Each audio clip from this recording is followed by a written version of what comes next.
4 sir, एक question का था ये बड़ा ऑनलाइन स्टूडेंट के बाद है।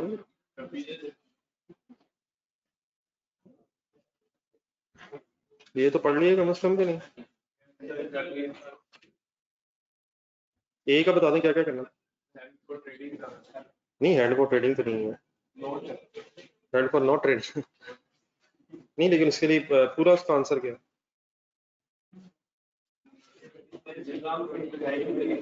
इक्विटी इंस्ट्रूमेंट है, fair value through other comprehensive income पे आ सकता है, लेकिन अगर चाहे तो even then fair value through profit loss पे भी आ सकता है। इन दैट केस अगर fair value through other comprehensive income पे रखेंगे तो ट्रांजैक्शन कॉस्ट प्लस हो जाएगी, अदरवाइज एक्सपेंस आउट हो जाएगा। 23.5 मिलियन हो जाएगा, अदरवाइज 23 हो जाएगा, 0.5 मिलियन एक्सपेंस आउट। सेकंड बता, पूरी बात बता।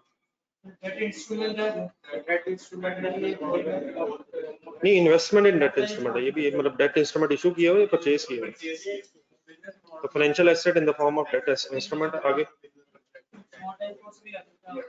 नहीं, वैसे तो उसने लिखा ना कि हमने रखना है इसे मैच्योरिटी तक, तो बिजनेस मॉडल वाली बात पूरी होती है इसमें, तो इसे मोटाइज कॉस्ट पर रखना चाहिए। इन दैट केस 95 प्लस 0.8 95.8 मिलियन पर रिकॉर्ड होगा, लेकिन अगर एंट्री इवन देन चाहे तो fair value through profit loss पर रख के 0.8 मिलियन को उस केस में फिर एक्सपेंस आउट करते हैं। ठीक है, कोई मसला तो नहीं इसमें, वो रिवाइज कर लिए तो कल क्वेश्चन क्लास में करो। जिन एक दो लोगों ने किया, जरा और ऊंचा बोलने सबकी तरफ से होने लगा, बोलने में क्या हर्ज है? वो बैग की तरफ से मैं बोलने लगा, नहीं किया। क्वेश्चन नंबर 1 कर रहे थे कल हम, 1 या 2, स्पीड अप हो रही है जरा, मुकाया काम होता है।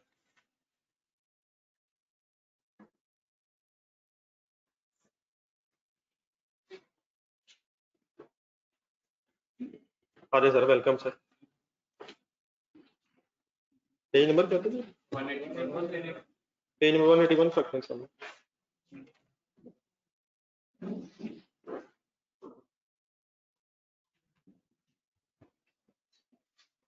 ये कहाँ तक आ गया था?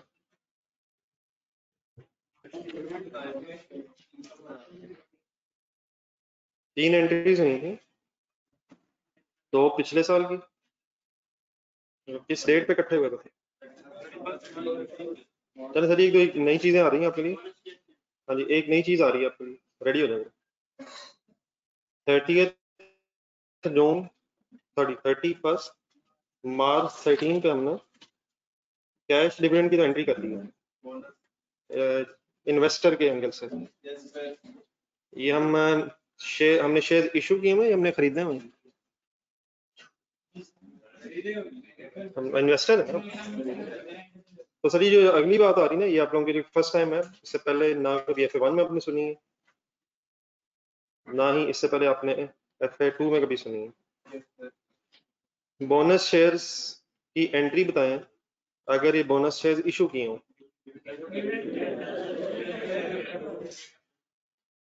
डिविडेंड डेबिट और शेयर कैपिटल क्रेडिट, ये इफेक्ट्स पर जाते हैं, इक्विटी में रहते हैं, या प्रीमियम में से या रिटेन अर्निंग में से लेस हो जाएगा डिविडेंड, और शेयर कैपिटल में क्रेडिट होता है। लेकिन अब आप इस वक्त हैं इन्वेस्टर, इन्वेस्टर को ये शेयर्स मिल रहे हैं, बताएं क्यों?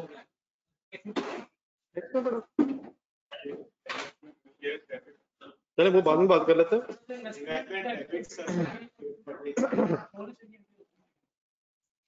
कैलकुलेटर जरा पकड़ा, नहीं 1 मिनट, कैलकुलेटर पकड़ा। 10% बोनस शेयर है, तो नंबर ऑफ शेयर्स हमारे पास कितना है? तो ये तो बता दें यार, ध्यान रखें 20,000 शेयर ही है ना, नहीं मतलब शेयर्स 20,000 है, तो शेयर्स में इजाफा होगा सर जी, शेयर्स में इजाफा होगा सर, तो टोटल हो जाएंगे हमारे पास 22,000 शेयर्स, 2,000 शेयर्स एक्स्ट्रा मिलेंगे। स्टेटमेंट ऑफ फाइनेंशियल पोजीशन जरा ज़हन में लाएं। ये इन्वेस्टर के एंगल से, जिसने शेयर्स खरीदे हुए, इसकी इन्वेस्टमेंट आ रही होगी, जो भी इसकी वैल्यू है वो हमने वर्किंग कर ली हुई है, उसके सामने 20,000 शेयर्स आ रहे हैं बिफोर दिस एडजस्टमेंट। असल में इन्वेस्टर को ना अगर एंट्री करेगा तो इन्वेस्टमेंट डेबिट बन सकती है वैसे, अगर चाहें तो एक इनकम टाइप बननी है, investment debit other income type चीज बननी है। तो शेयर, क्योंकि शेयर्स फ्री ऑफ कॉस्ट मिले, तो अगर हम एंट्री कर लें तो एसेट्स भी बढ़ जाएंगे, अदर इनकम बढ़ गया, प्रॉफिट भी बढ़ जाएगा, हालांकि मिले फ्री शेयर है। जो कंपनी इशू करती है उसका भी इफेक्ट सिर्फ इक्विटी के अंदर अंदर ही नेट हो जाता है, मतलब प्रीमियम या रिटेन अर्निंग्स डेबिट और डिविडेंड क्रेडिट। तो इसमें क्योंकि रिसोर्सेज ना जाते हैं और ना ही इनफैक्ट आते हैं, मतलब कैश रिसोर्सेज सच नहीं है, सिर्फ शेयर्स में इजाफा होता है। इसलिए फिर इन्वेस्टर की बुक्स में ये लिखें छोटी सी लाइन, आप जब भी एंट्रीज करते रहे पहले वो कंपनी के एंगल से करते रहे जो कंपनी शेयर इशू कर रही है। तो इन्वेस्टर के एंगल से जो मैं बात कर रहा हूँ, शायद फर्स्ट टाइम आप सुन रहे हैं मेरे से कम से कम, बाकी नौजवानों में लगता है बहुत कुछ और भी सुना हुआ, एक लाइन लिख रहे हैं, no entry is made of bonus shares in case of shareholder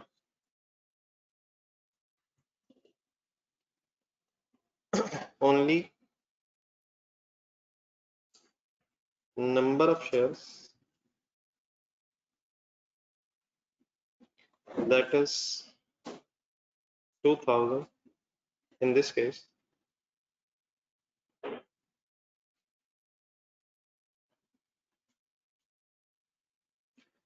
will increase। मतलब इसका सिंपली ये हो जाएगा कि 20,000 पहले थे plus 2000, definitely number of shares में तो इजाफा हो रहा है, लेकिन वैल्यू के एंगल से कोई डबल एंट्री नहीं है। करने की वैसे की भी जा सकती है, लेकिन असल में इसके करने से जो कंपनी इशू कर रही है उसका तो नेट इफेक्ट फाइनेंशियल स्टेटमेंट्स पे जीरो है। ये समझ आती है मेरी बात? इक्विटी में नेट इफेक्ट जीरो है। अब इधर लेकिन अगर हम एंट्री कर लेंगे तो without anything, without any resources, assets भी इंक्रीज हो जाएंगे, जिससे कंपनी की जो फाइनेंशियल पोजीशन है जरा स्ट्रॉन्ग नजर आएगी, उधर से प्रॉफिटेबिलिटी भी बढ़ जाएगी, तो प्रॉफिटेबिलिटी भी बड़ी मतलब इंक्रीज सॉर्ट ऑफ नजर आएगी। तो इसलिए रादर देन कि आप इसकी एंट्री करें, सिर्फ नंबर ऑफ शेयर्स, मतलब मींस टू से फॉर एग्जांपल 1 लाख रुपए इसकी अमाउंट, तो ब्रैकेट में 20,000 प्लस 2,000 हो जाएगा और वही 1 लाख इस पर डिवाइड हो जाएगा। हाँ डेफिनेटली अगर कभी शेयर होल्डर ही बेचे तो इसके अगर पैसे हैं, ये शेयर बेच सकते हैं वैसे, अगर वो स्टॉक एक्सचेंज में बेचे तो फिर डेफिनेटली पैसे आएंगे तो कैश डेबिट होगा, फिर जो भी इन्वेस्टमेंट की पर शेयर वैल्यू बन जाएगी वो क्रेडिट होकर फिर गेन लॉस बनेगा। तो एंट्री की भी जा सकती है, लेकिन इसमें फाइनली शायद हमारे बुजुर्ग इस कंक्लूजन पे पहुंचे कि अगर एंट्री ना की जाए तो ज्यादा बेहतर है, वरना एंट्री तो मैंने आपके सामने बोली, इन्वेस्टमेंट डेबिट किया जा सकता है, मार्केट वैल्यू पे से रिकॉर्ड कर रहा है इन्वेस्टमेंट डेबिट। नहीं अनरियलाइज तो बहुत हम गेन रिकॉर्ड भी कर लेते हैं, तो इसके बारे में खासतौर पे वो क्यों इस रिलक्टेंट रहे हमारे बुजुर्ग हजरात। मैं बात तो पूरी करने लगा, 1 मिनट है तो रहती होगी कि इससे फाइनेंशियल पोजीशन भी इंप्रूव हो जानी है और प्रॉफिटेबिलिटी भी इंक्रीज हो जानी है, हालांकि शायद आया कुछ भी नहीं है, कागज ही है। जी आप कुछ सर्च फरमा नहीं समझा मैंने, दोनों चीजें अच्छी अच्छी नजर आना शुरू हो जाएंगी, एसेट्स भी बढ़ जाएंगे तो वो भी ज्यादा इंप्रूव हो जाएंगे, ऐसे आपकी फाइनेंशियल पोजीशन भी इंप्रूव हो जाएगी और परफॉर्मेंस भी नजर आएगी। वही कह रहा हूँ फाइनेंशियल नहीं, वो तो अल्टीमेटली देखेंगे तो नेट इफेक्ट शायद बैलेंस शीट पे सेम नहीं है, लेकिन इंक्रीज है दोनों में, एसेट्स में भी इंक्रीज है और इक्विटी में भी अल्टीमेटली इंक्रीज है, और जो अदरवाइज कंपनी जो शेयर इशू कर रही है उसके एंगल से नेट इफेक्ट जीरो है। कैसे net effect zero? Dividend debit share capital credit अंदर ही है प्लस माइनस, लेकिन इस केस में एसेट्स भी इंप्रूव हो जाएंगे, प्रॉफिट एंड लॉस भी इंप्रूव हो जाएगा और अल्टीमेट इक्विटी भी बढ़ जाएगी। जिस कंपनी बुक्स में हम इस वक्त एंट्री की बात करें, अगर हम एंट्री करना चाहें तो एंट्री क्या होगी? इन्वेस्टमेंट डेबिट करने से क्या होगा, हमारे एसेट्स बढ़ेंगे, ठीक है। उधर कोई इनकम टाइप अगर चीज हम बनाएंगे तो प्रॉफिट बढ़ेगा, प्रॉफिट बढ़ने से अल्टीमेटली फिर इक्विटी भी बढ़ेगी, तो दोनों चीजें बड़ी नजर आएंगी।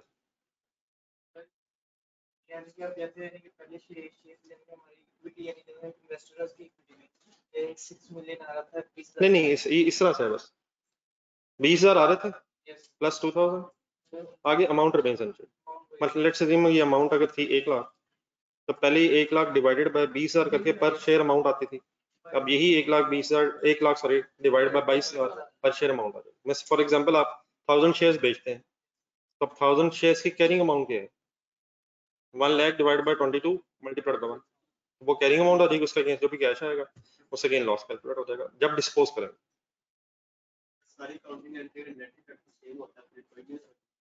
नहीं वो उस तरफ ना जाए, वो तो बात आपकी सारी चाहिए, लेकिन वो तो हर डेबिट और क्रेडिट अगर ट्रायल बैलेंस मैच होता है, बैलेंस शीट भी मैच है, तो नेट तो जीरो है, लेकिन एसेट्स भी नजर आ रहा है। नहीं नहीं, मैं जो अदरवाइज बात कर रहा हूँ वो शायद मैं ये नहीं कर रहा, मैं कह रहा हूँ double entry of dividend debit and share capital credit का नेट इफेक्ट इक्विटी के अंदर अंदर ही है। इट मींस हमारे एसेट्स पे फर्क नहीं पड़ रहा, हमारी को लायबिलिटीज पे भी नहीं पड़ा, और नेट इफेक्ट हमारी इक्विटी पे भी जीरो है, ये मैंने कहा। तो उधर भी सिर्फ हुआ क्या कि रिजर्व्स में से शेयर कैपिटल में फिगर ट्रांसफर होगी, और यहाँ लेकिन अगर एंट्री करेंगे आप तो एसेट्स में भी इंप्रूवमेंट है, परफॉर्मेंस समझ जाएंगे, प्रॉफिट में भी इंप्रूवमेंट है, और अल्टीमेटली इक्विटी में भी इंप्रूवमेंट है। मतलब this entry will affect your statement of financial position भी and statement of profit and loss भी।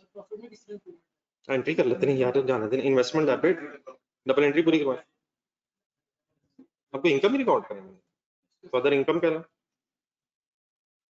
तो इन्वेस्टमेंट डेबिट मींस एसेट बढ़ेंगे, एसेट बढ़ेंगे मींस नहीं, एसेट बढ़ेंगे मींस एसेट बढ़ेंगे, स्टेटमेंट ऑफ फाइनेंशियल पोजीशन में एसेट्स इंप्रूव नजर आएंगे।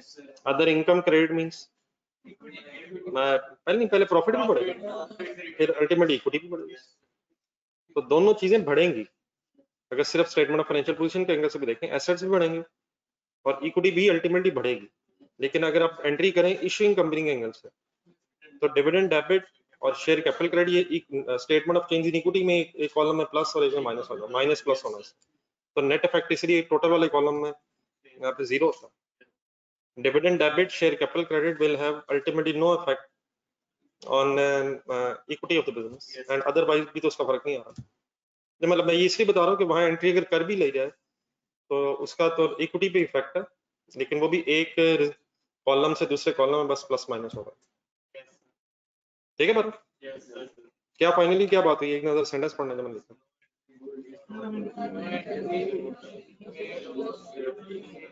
मतलब किस वक्त एंट्री नहीं है, हम अगर बेचेगा तो डेफिनेटली वो एंट्रीज होंगी, आगे साइड सेम है सारी स्टोरी, ठीक है। चलो माइंड करवाना online students, okay please.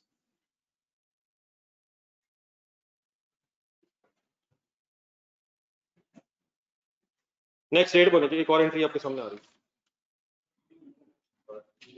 Sir जी हिम्मत किया करें यार, एकदम आगे तो उसी फिलहाल में सुबह सुबह सुबह सुबह ही थक गए हैं, अभी तो फ्रेश उठ के आए माशाल्लाह। डेट ही हो जाए शायद, ऑनलाइन स्टूडेंट से बता देंगे। अब यहाँ से एक नई बहस शुरू हो रही है 1 जून 13 पे, नहीं 1 जून 13 पे एक नई बहस मीन्स हमारी ये जो कंपनी थी जिसमें हमारी इन्वेस्टमेंट थी उसे टेक ओवर कर लिया एक और कंपनी ने। और सर ये तो देख रहे हैं हम कौन है, ओमेगा, हमने इन्वेस्टमेंट की थी AWL में, AWL को एक्वायर कर लिया है HL ने, और फिर एक लाइन अंडरलाइन कर लें उसने कैसे एक्वायर किए।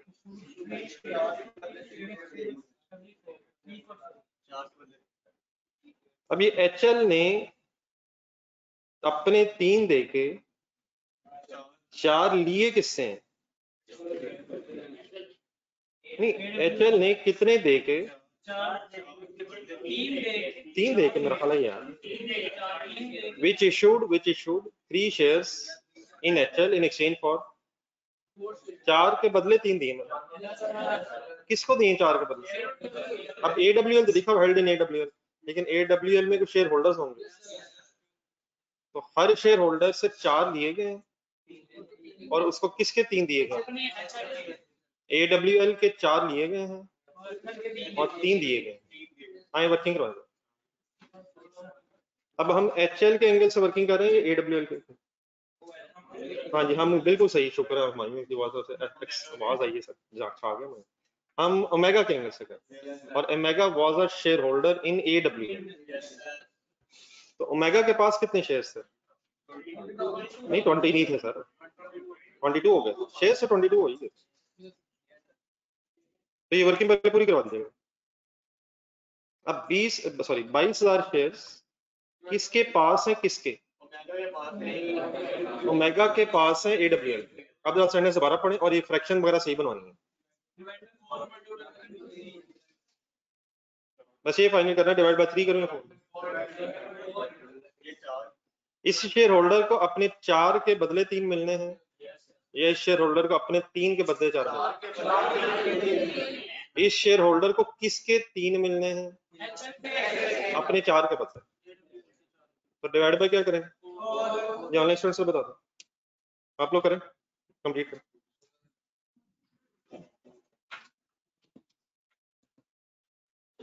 ये online students can divide by बता दो, बेटा 2-3 तो बता दो। ये डिवाइड बाय 4 into 3 फाइनल है 16,500 क्या?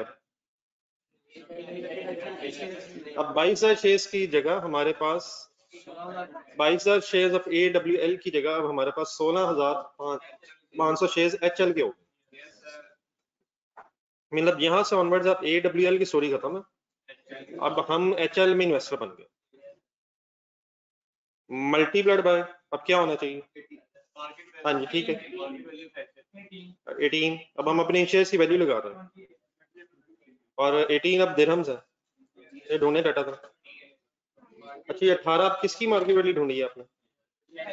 HL की तरफ गेम हो गई है ऐसे ही? और मल्टीप्लाइड बाय 28 कहाँ से आ गया? Change rate 831600। ये अब रिवाइज्ड वैल्यू है हमारी इन्वेस्टमेंट इन HL में, इन्वेस्टमेंट इन HL। अच्छा, इसे याद है वो आपने देखा एक नजर वो IS-21?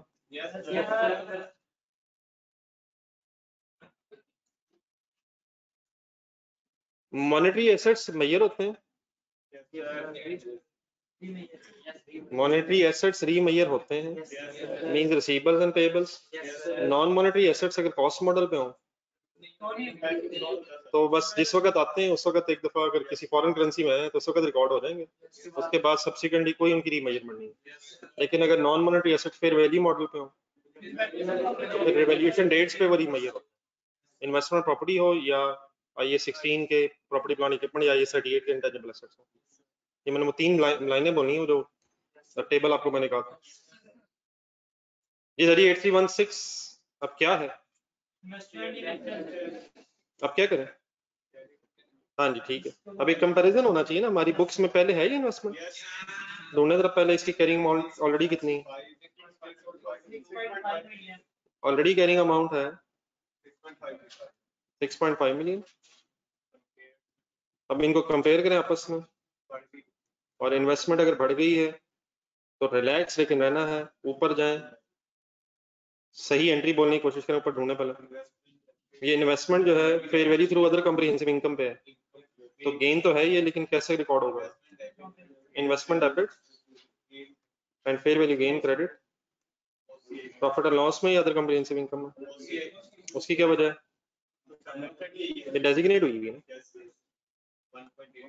1.816 मिलियन डिफरेंस ले रहा हूँ, कितने से कितने पे आ जाएंगे?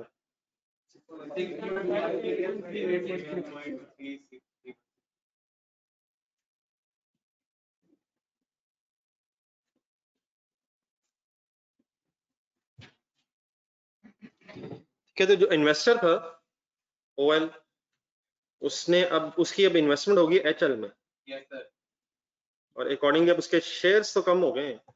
ये भी जरा देखना, अब शेयर्स फाइनल कितने?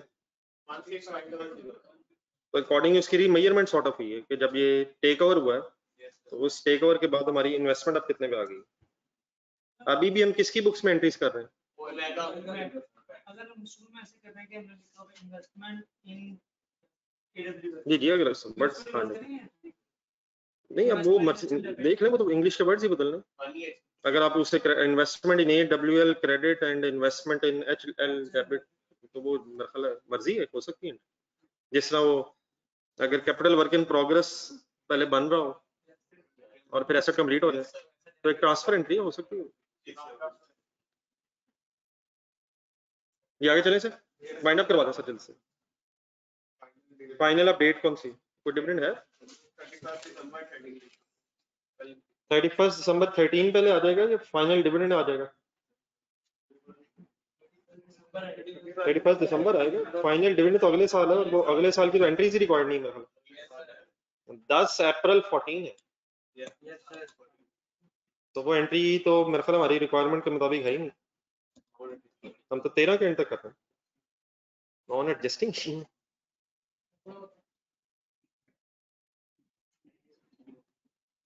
ये 31 दिसंबर 13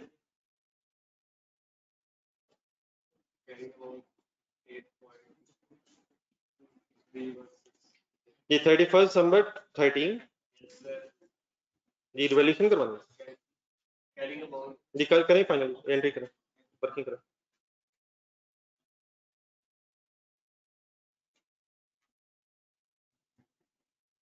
ये हमें पता बाई 22,000 शेयर्स के अगेंस्ट मिले ही सिर्फ 16,500 शेयर्स हैं।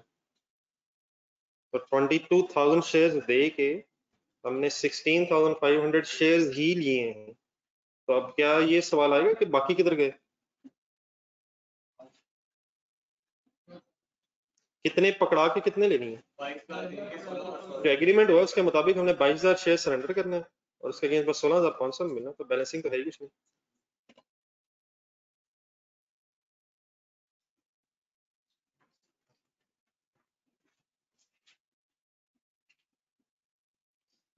फेयर वैल्यू बनेगी सर 16,500 की बेस पे multiplied by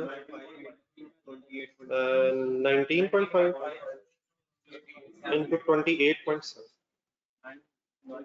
9234 double 25 and carrying amount before this entry is 831 600 difference is 918 ये नहीं है ये भी।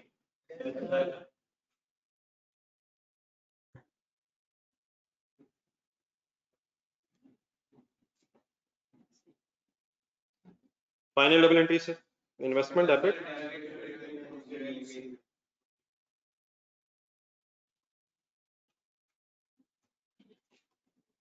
Nine one eight double 25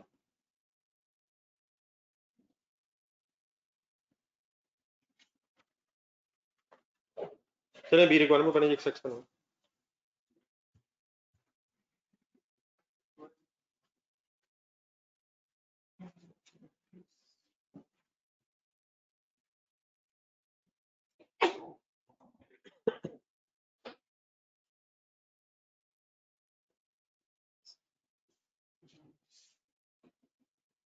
एक्सेक्स required में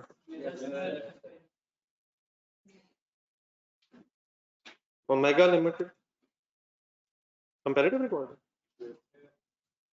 रिक्वायरमेंट तो पढ़ लेंगे, शुरू करें। स्टेटमेंट ऑफ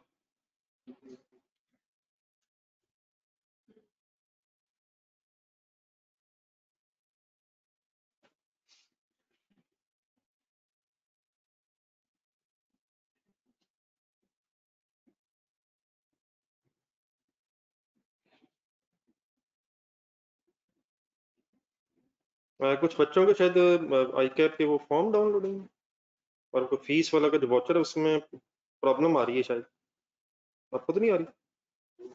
अगर किसी को आ रही तो टी रूम में कंसल्ट कर लीजिएगा, वो हेल्प कर देंगे आपको। कुछ बच्चे कह रहे हैं पता नहीं फीस का वाउचर सही नहीं आ रहा।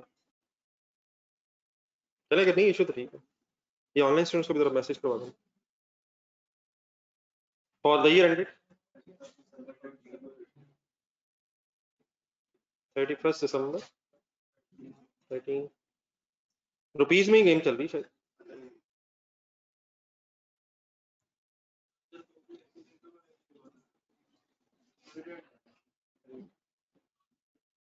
टू 2012 सोच लें सर पहले,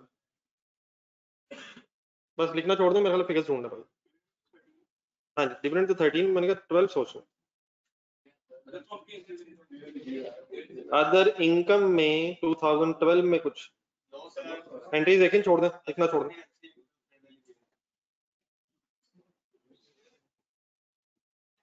हाँ जी, ओसी है एक ही, लेकिन 2013 में आ रहा है, 13 में अदर इनकम में कुछ फिगर बोल दो। 795,000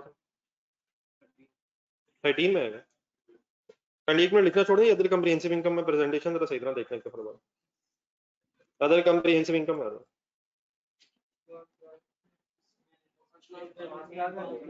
हाँ ढूंढ ले जरा, मैं एक मिनट जरा हेडिंग। अदर कम्प्रिहेंसिव इनकम में 2012 में fair value gain 5 lakh positive आएगा, गेन क्रेडिट हो रहा है। और 13 में मेरा ख्याल 2 फिगर्स प्लस होंगी, अलग अलग अगर बोल दो 18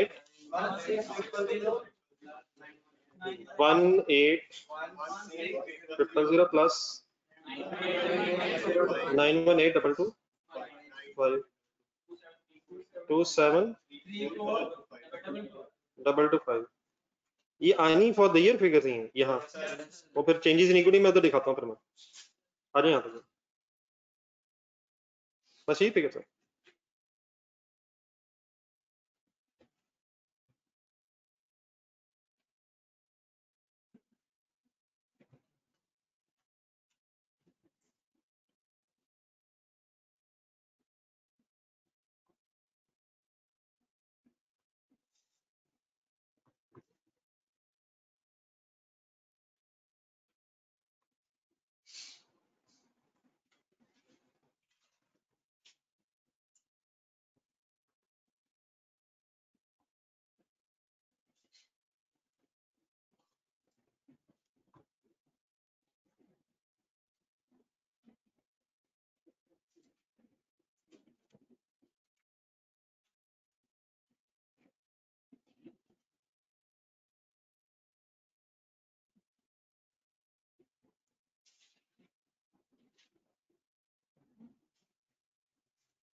इकट्ठे हैं सब,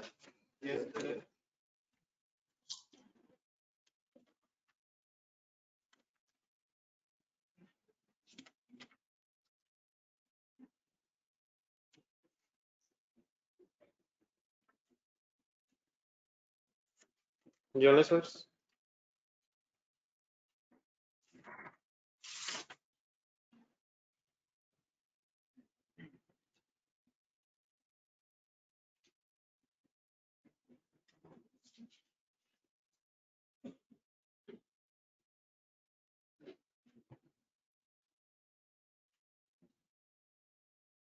ये जो कंपनी डिक्लेयर करती है बोनसेस, उसकी एंट्री तो हमें पता है, वो तो वही है।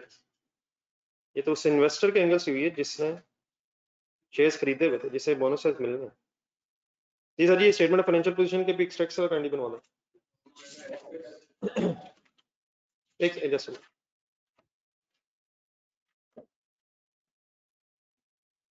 इन्वेस्टमेंट अब नॉन करंट एसेट्स में क्यों लिखवा रहे हैं?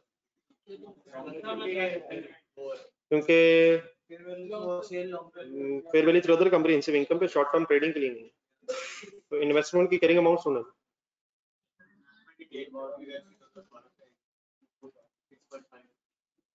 इन्वेस्टमेंट इन अलग लिखना चाह रहे हैं, चलो ठीक है। इन्वेस्टमेंट इन AWS 6.5 million, चलिए ये वाली जीरो हो गई, इसकी जगह कौन सी बन गई? इन्वेस्टमेंट इन एचएल। पिछले साल डैश हो गई, 9234 होगा मतलब 225। और इक्विटी में जरा फेयर वैल्यू रिजर्व देखें, जिस तरह कल भी लिखा था हमने। अपने जहन में एक कॉलम बना कर रखें चेंजेस इन इक्विटी का, किस नाम से? फेयर वैल्यू रिजर्व कह लें ना, जिसमें वैल्यूएशन सरप्लस है, तो फेयर वैल्यू रिजर्व 2012 का ब्रॉड डाउन बताएं। 2012 का ब्रॉड डाउन बताएं। 2012 की अदर कम्प्रिहेंसिव इनकम में देख के बताएं। यही 5 लाख क्लोजिंग हो जाएगी। फिर ये 5 लाख का जो क्लोजिंग है नेक्स्ट ईयर ब्रॉड डाउन होगा, 13 के स्टार्ट में ब्रॉड डाउन बड़ा यही होगा, तो अब इसमें ऐड होके फिगर आएगी, तो ये स्टेटमेंट ऑफ फाइनेंशियल पोजीशन फिर एज ऑन है, तो 5 लाख जमा 27342225, ठीक है, फॉलो कर रहे answer. Statement of financial position में फिर एक्यूमुलेटेड फिगर्स आ रहे हैं,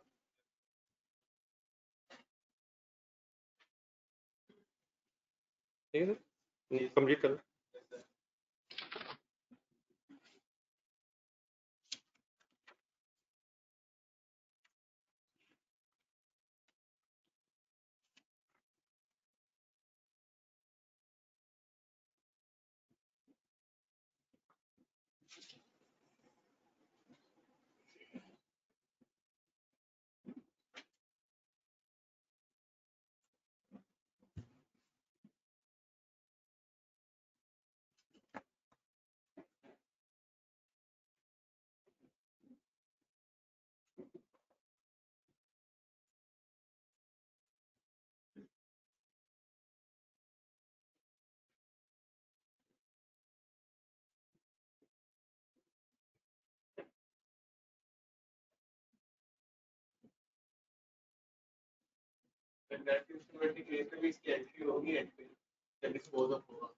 वो लिखा हुआ है पेज नंबर 164, वो भी नहीं, वो प्रॉफिट लॉस में जाके वो रिटेन्ड अर्निंग्स में शामिल हो जाएगा। OC debit profit loss credit profit में शामिल होके रिटेन्ड अर्निंग्स में आ जाएगा। यहाँ सरप्लस ट्रांसफर वाली एंट्री होगी जिस वक्त ये जो आपके पास इक्विटी वाला, इसमें एंट्री होगी सरप्लस डेबिट, जिसमें surplus debit retained earnings credit होता है, मींस प्रॉफिट लॉस में फिगर नहीं आएगी, रिटेन्ड अर्निंग्स में प्रॉफिट फॉर द ईयर आ जाएगा, बाद में ट्रांसफर होगा। इसमें लिखा हुआ है डेट इंस्ट्रूमेंट में ये एंट्री पहले ईयर एंड पे हो जाएगी, प्रॉफिट लॉस में फिगर आ जाएगी, और फिर वो automatically profit for the year में शामिल होकर चेंजेस इन इक्विटी में चली जाएगी।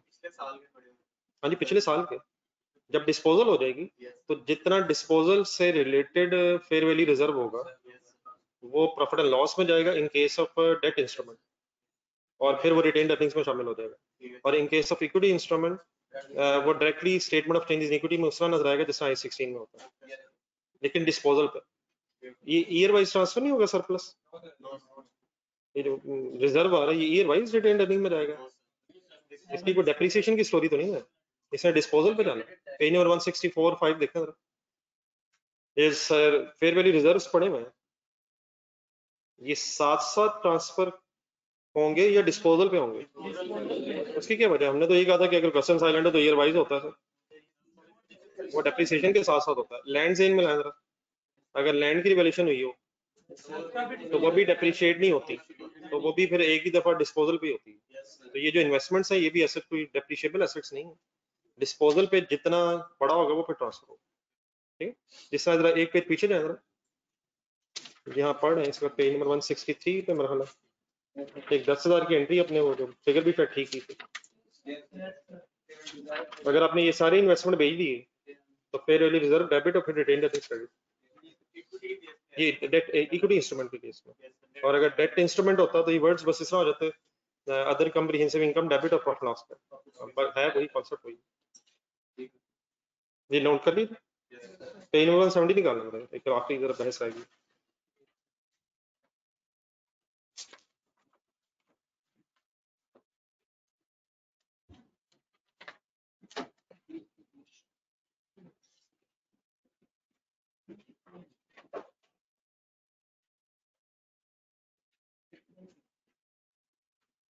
या इससे एक पेज और पीछे जाए जरा, जहाँ ये डायग्राम आई थी, पेज 167।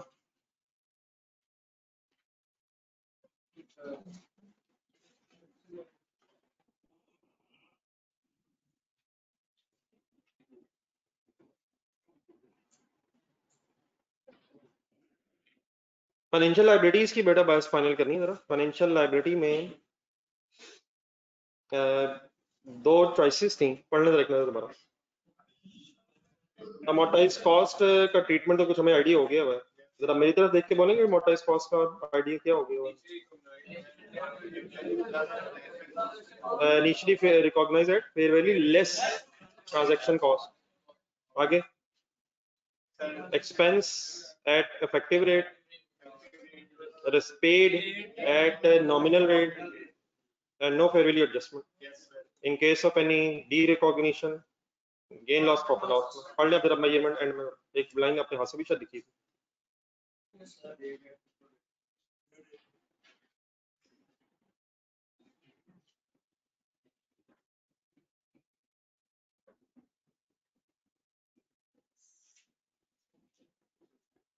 एक दूसरी चॉइस राइट साइड पे देखना,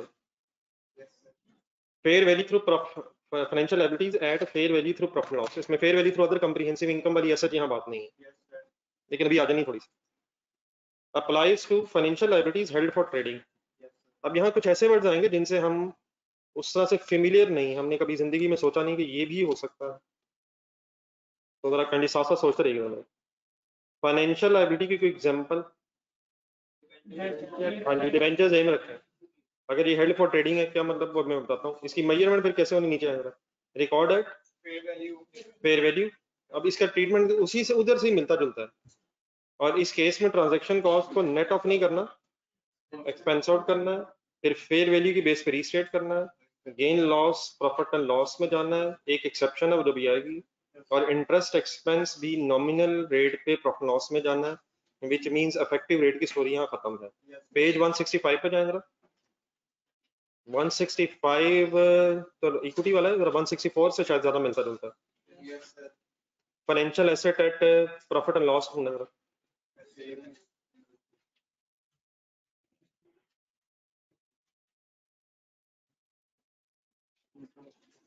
ये पहला बोले उधर देख के क्या है, recorded fair value, no transaction cost, plus नहीं होनी, एक्सपेंस आउट होनी है, फेयर वैल्यू पे रिकॉर्डिंग करनी है,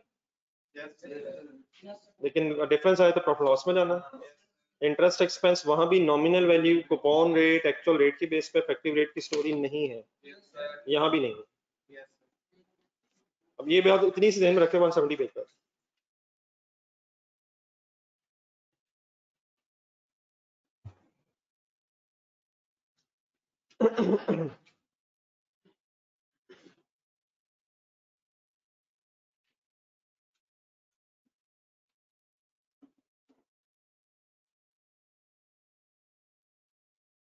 पॉइंट नंबर 2 ढूंढे जी दरमियान में।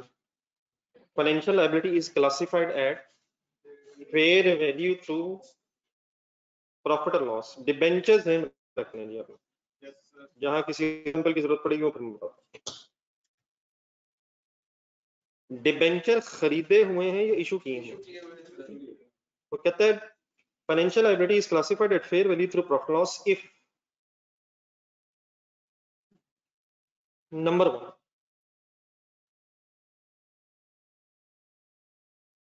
it is held for trading, liability held for trading, नहीं कहा यही हुआ।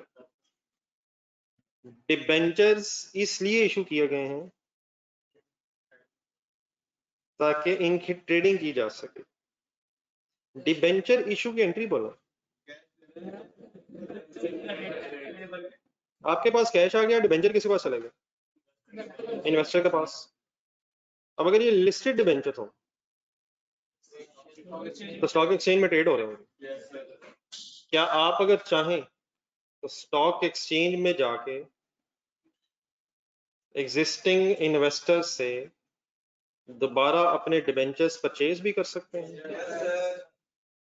वहां आपको प्राइस पे ट्रेड हो रहे होंगे मार्केट में, मार्केट में किसी प्राइस पे ट्रेड हो रहे होंगे, कोई भी विलिंग बायर जाके प्राइस ऑफर करके अपने डिबेंचर्स को खरीद सकता है।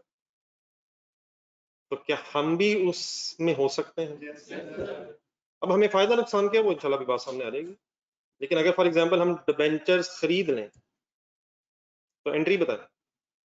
नहीं, अब इन्वेस्टमेंट तो नहीं है, हमने तो इशू किए हुए थे, हमारी लायबिलिटी खत्म हो गई। डिबेंचर डेबिट रीपरचेज हो रहे हैं, हमारे लिए तो रीपरचेज।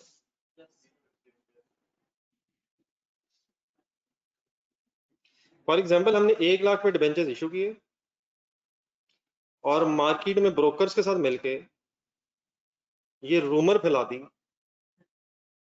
कि इस कंपनी ने डूब जाना है। हमने 1 लाख के डिबेंचर्स इशू किए, ब्रोकरों के साथ मिल गए, उन्हें कहा आधा आधा कर लेंगे, 70-80 कर लेंगे, वगैरह वगैरह कर लेंगे, डील हो गई। मार्केट में रूमर फैला दी ये कंपनी डूबने लगी है। उसने कहा मेरा एक जानने वाला इन्वेस्टर है, अपना कुछ बचाना है तो मैं बात कर लेता हूँ, 20,000 देने को तैयार है। इन्वेस्टर ऐसे बेचारा डरपोक सा होता है, मेरा डूब ना जाए, मैं ये ना हो जाए, वो ना हो जाए, शुक्र है 20 तो मिला। आप उस गरीब को छोड़ें, अपनी एंट्री बताएं क्या करेंगे। नहीं, पेएबल कितना डेबिट, लाख, कैश कितना क्रेडिट, 20,000, बाकी 80 बताएं क्या, ये भी हो सकता है ये ना।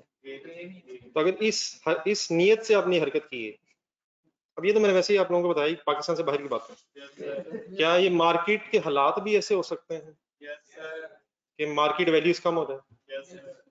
तो अगर आपने इस नियत से ये इशू किए थे कि कभी भी अगर इनकी मार्केट वैल्यूज में ऐसी चेंज आई कि हमें फायदा हो जाएगा तो हमें रीपरचेज करना है, तो ये डिबेंचर्स क्या कहलाएंगे, हेल्ड फॉर ट्रेड।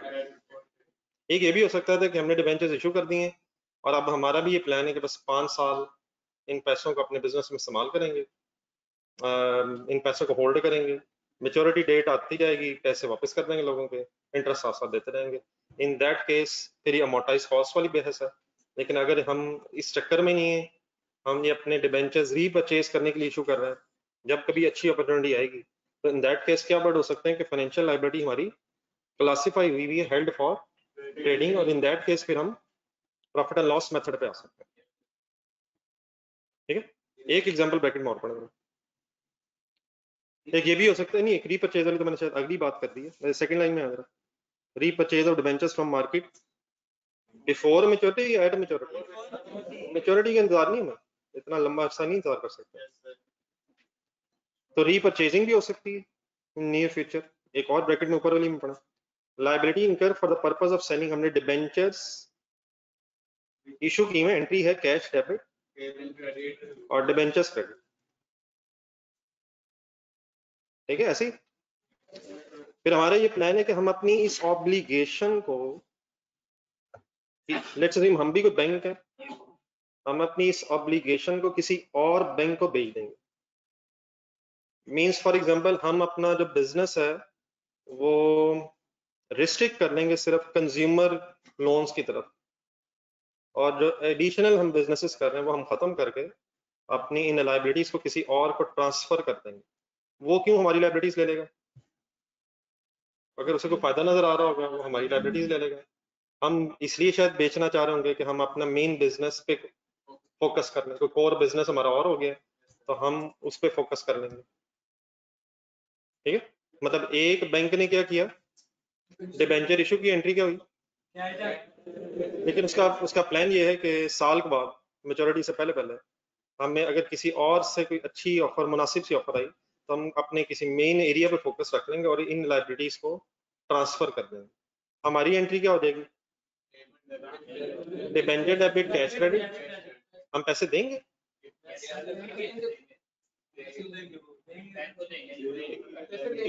कुछ ना कुछ सेटलमेंट होगी ना बस में। तो अगर फॉर एग्जांपल इस तरह का प्लान है तो ये हो जाएगा held for trading.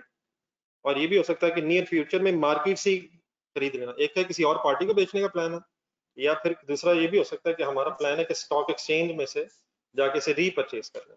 In that case फिर हम कहाँ जा सकते हैं, कहाँ की बजाय, अमोर्टाइज कॉस्ट की बजाय हम fair value through profit loss बना सकते हैं। बाकी भी एग्जांपल्स और मैं बताता हूँ, यहाँ तक जरा वर्ड्स दो हाईलाइट कर लें, हेल्ड फॉर ट्रेडिंग या रीपरचेजिंग इन नियर फ्यूचर। अगर ऐसा हो जाए तो क्या करेंगे फिर आप?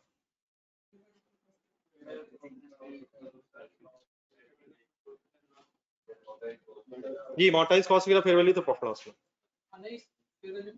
जी नहीं मतलब अगर ये ऐसे हो जाए तो फिर फेयर वैल्यू पे आता है। अगर हमारा ये नहीं सर मैं वही कह रहा हूँ ना, फिर हम अमोर्टाइज कॉस्ट की बजाय fair value through profit loss method पे आता है, मतलब बाद में नहीं, मतलब अगर हमारा शुरू में ये इरादा है तो हम कहाँ की बजाय कहाँ आ जाएंगे, और अमोर्टाइज कॉस्ट पे जाने की बजाय fair value through profit loss. लेकिन ये कब हो सकता है? अगर ये हेल्ड फॉर ट्रेडिंग हो या रीपरचेजिंग इन फ्यूचर। ठीक है बेटा, ऑनलाइन स्टूडेंट्स साथ है।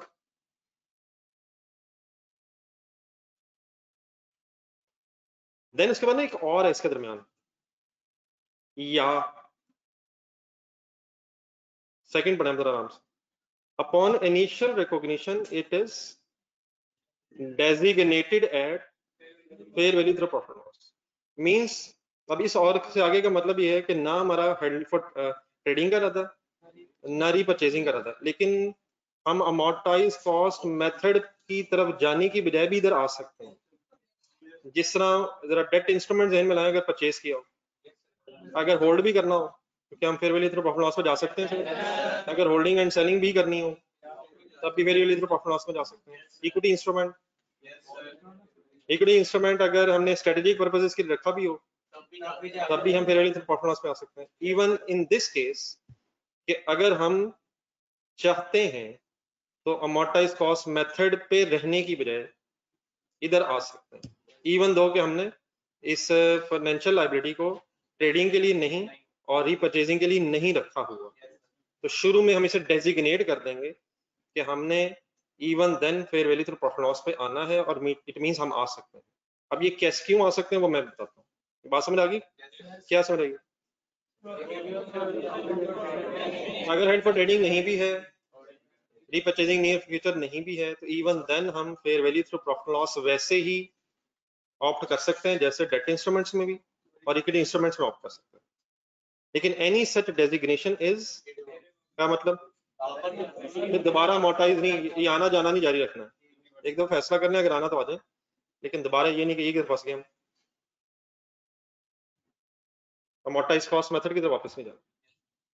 This designation is only allowed if, अब एक सेंटेंस आ रहा है जिस जो आपने शायद कल जिन हजरात ने क्वेश्चन किया सॉल्व, उसमें भी एक वर्ड आया था, ये ए पॉइंट जो है, ये डेजिग्नेशन आप कर तो सकते हैं, लेकिन इसकी फिर ये कब की जा सकती है, इसकी दो सिचुएशन है।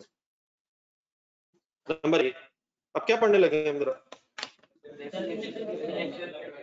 मतलब ये fair value through profit loss पे हम आ तो सकते हैं, लेकिन कब?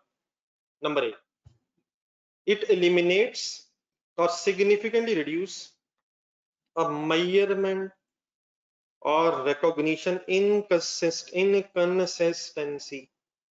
इस लाइन का मतलब ये है कि फर्ज करें हमने ये फैसला किया हुआ है कि सारे डेट इंस्ट्रूमेंट्स,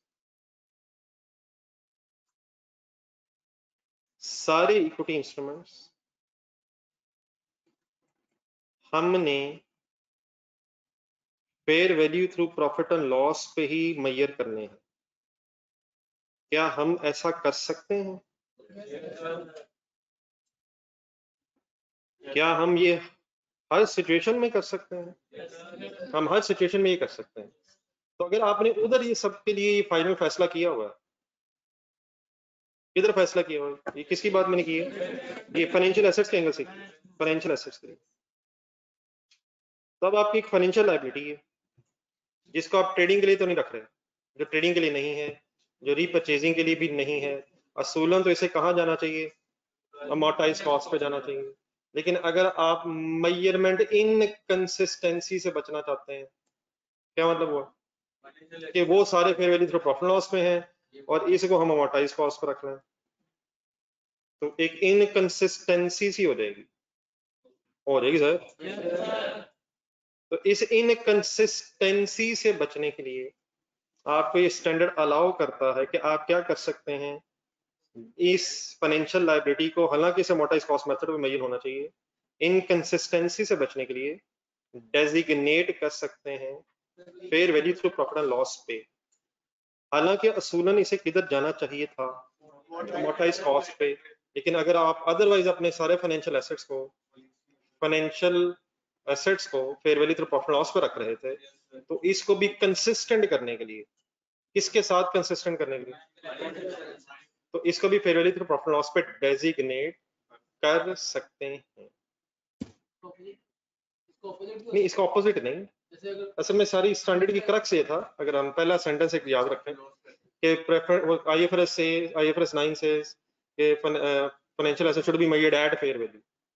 बाकी जो जितनी उसने चॉइसेस दी हैं, और फेयर वैल्यू भी कौन सा fair value through profit loss वो चाहता है, बाकी वो चॉइसेस ना चाहते हुए दे रहा है। तो अगर कोई fair value through profit loss की तरफ आ गया है और वो देयरफॉर चाहता है कि इस कंसिस्टेंसी को बचाया जाए, छोड़ा जाए, बस ठीक है जो लगे वो लगे ना, तो वो इधर भी कर सकता है। आप कुछ और तो नहीं कर रहे थे? नहीं, सारे तो हो नहीं ना सकते, नहीं हो सकता है। फाइनेंशियल एसेट सारे डेट इंस्ट्रूमेंट कभी भी सारे अमोर्टाइज कॉस्ट पे नहीं होंगे, अदर कम्प्रिहेंसिव इनकम में भी सारे नहीं होंगे। प्लीज ऐसा आपको पता सर, फाइनेंशियल एसेट एक डेट इंस्ट्रूमेंट है, तो सिर्फ कब हो सकते हैं अमोर्टाइज कॉस्ट पे, अगर held to collect contractual cash flows and cash flows comprise of principal interest only। ये दोनों बिजनेस मॉडल अगर मैच होंगे तब अमोर्टाइज कॉस्ट। तो अगर आपका ये बिजनेस मॉडल ही नहीं है, तो फिर आप देखेंगे होल्डिंग एंड सेलिंग वाला तो नहीं है, फिर अगर वो वाला तो fair value through other comprehensive income पे आएंगे, फिर अगर वो भी नहीं है, हेल्ड फॉर ट्रेडिंग है, फिर तो ऑप्शन ही नहीं है। तो आप ये कर ही नहीं सकते कि सारे डेट इंस्ट्रूमेंट्स को अमोर्टाइज कॉस्ट पर रखें, लेकिन क्या ये कर सकते हैं कि सारे डेट इंस्ट्रूमेंट्स को fair value through profit loss पर रखें? अगर नहीं याद है तो देखने नजर फ्लो चार्ट देखा, तो ये नहीं कर सकते हम कि सबको अमोर्टाइज कॉस्ट पे ले जाए। अमोर्टाइज कॉस्ट पे रखने की तो कंडीशंस है, और अगर वो फुलफिल नहीं हो रही तो आप नहीं कर सकते। फिर आप दूसरा देख लें, fair value through other comprehensive income, अगर वो भी मीट नहीं हुई तो फिर आपने head fair value through profit loss पे ही रहना है। लेकिन अगर अमोर्टाइज कॉस्ट के कंडीशंस भी मीट होते हैं और fair value through other comprehensive income की कंडीशंस भी मीट होते हैं, तो इवन देन आप fair value through profit loss पे आ सकते हैं। किधर किधर की बजाय तो किधर आ सकते हैं, लेकिन इधर से उधर नहीं जा सकते। अगर हेल्ड फॉर ट्रेडिंग है तो आप अमोर्टाइज कॉस्ट मेथड यूज नहीं कर सकते। अगर हेल्ड फॉर ट्रेडिंग है तो fair value through other comprehensive income भी ऑप्ट नहीं कर सकते। लेकिन अगर कंडीशंस मीट हो भी जाए उधर, तो इवन देन आप ऑप्ट कर सकते हैं fair value through profit loss. तो मैं ये कह रहा हूँ, फॉर एग्जांपल एक कंपनी है जिसने डिसाइड किया है कि हम सारे डेट इंस्ट्रूमेंट्स को fair value through profit loss पर रखेंगे, रख सकती है कंपनी। सिमिलरली उसने डिसाइड किया कि हम सारी इक्विटी इंस्ट्रूमेंट्स को भी fair value through profit loss पर मेजर किया करेंगे। क्या ये पॉसिबल है? और देयरफॉर अब ये कंपनी जब फाइनेंशियल लायबिलिटीज की तरफ आई, इसकी कोई फाइनेंशियल लायबिलिटी भी है सपोज, उसको शायद इसने ट्रेडिंग के लिए नहीं रखा हुआ, रीपर्चेसिंग के लिए नहीं रखा हुआ, तो असूलन तो फिर इसको कहाँ रखना चाहिए, अमोर्टाइज कॉस्ट। लेकिन अब वो इनकंसिस्टेंसी से अगर बचना चाहती है कि उनको fair value through profit loss पर रखा हुआ और इसको अमोर्टाइज कॉस्ट पे रख लें, तो एक इनकंसिस्टेंसी सी डेवलप हो जाएगी ट्रीटमेंट में। तो उस इनकंसिस्टेंसी से बचने के लिए स्टैंडर्ड एक चॉइस दे रहा है कि अगर इररिवोकेबली डिसीजन ले लिया जाए तो this company can opt for fair value through profit and loss for this financial liability as well, even though कि financial liability held for trading नहीं है and repurchasing in near future नहीं। आई होप कि मेरे words को समझ आ गए। क्या समझ आ गया सर, रिपीट कर दें। वही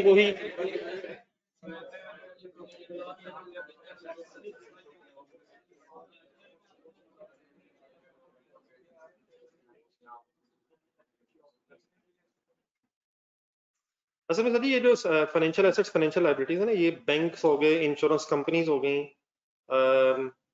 और भी जो इन्वेस्टमेंट कंपनीज होती हैं जिनका काम ही शेयर्स खरीदना परचेज करना, तो उनमें और आजकल फाइनेंशियल सेक्टर में, फिर ग्लोबल फाइनेंशियल सेक्टर्स में ये सारा यही काम हो रहा है। तो हमें तो शायद लगता होगा, हम अगर मैन्युफैक्चरिंग बिजनेस के एंगल से देखें तो शायद इसमें तो एक कोई आइटम होगी, लेकिन अगर कोई आप बैंक जहन में रखें, इंश्योरेंस कंपनी जहन में रखें, वो तो पैसे लेके उन्हें इन्वेस्ट ही करना है, तो उनकी तो सारी फाइनेंशियल स्टेटमेंट्स में यही एसेट्स आ रहे होंगे और यही शायद लायबिलिटीज इशू की होंगी, तो उनका तो काम ही सारा ये है। इसलिए मैंने आपको बताया था इसमें तो बड़ी डिटेल गाइडेंसेस हैं और इसके तो बड़े बड़े स्टैंडर्ड्स बने हुए हैं, तो इसमें तो बहुत ज्यादा डेप्थ है, तो हम तो सिर्फ शायद इसका बड़ा एक ओवरव्यू सा शायद ले रहे हैं। तो मीन्स मतलब ये जो सब कुछ हम कर रहे हैं कि ये कर ले वो कर ले, कंपनी ने पहले डिसीजन लेना है, फिर ऑडिटर्स ने आना है, ऑडिटर्स ने फिर ये सारा वेरीफाई करना है कि क्या ये जो डिसीजन हुआ था उसकी बेस पे फिर अकाउंटिंग भी हो रही है नहीं। तो अब ये फॉर एग्जांपल उन्होंने फाइनेंशियल लायबिलिटी को fair value through profit loss पे रख दिया किसी कंपनी ने, तो ऑडिटर्स आके देखेंगे कि क्यों रख ली है, स्टैंडर्ड ये कब इजाजत देता है, बताएं जी कब इजाजत देता है?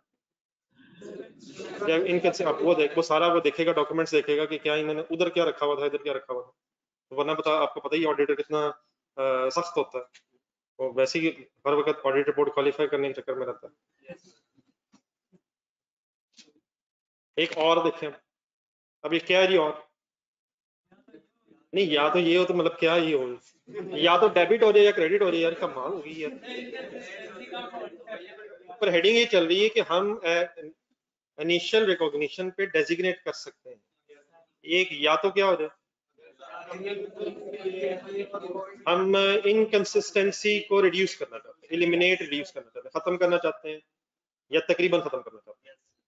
दूसरा ये कि हम इवन देन डेजिग्नेट कर सकते हैं कि हमने इनकंसिस्टेंसी खत्म करने के लिए नहीं, लेकिन हम even then fair value through profit loss पर डेजिग्नेट कर सकते हैं अगर, अब अगर ध्यान रखें जरा 20 सेंटेंस पढ़ो, because the financial liability is evaluated by the entities key management personnel, तो board of directors समझ लें आप, key management personnel, CFO समझ लें, CFO गरीब सा आदमी आदमी होता है, CEO समझ लें, CEO का कह लें या board of directors सही हो सकता, टॉप मैनेजमेंट स्ट्रेटेजिक मैनेजमेंट आप जैसे,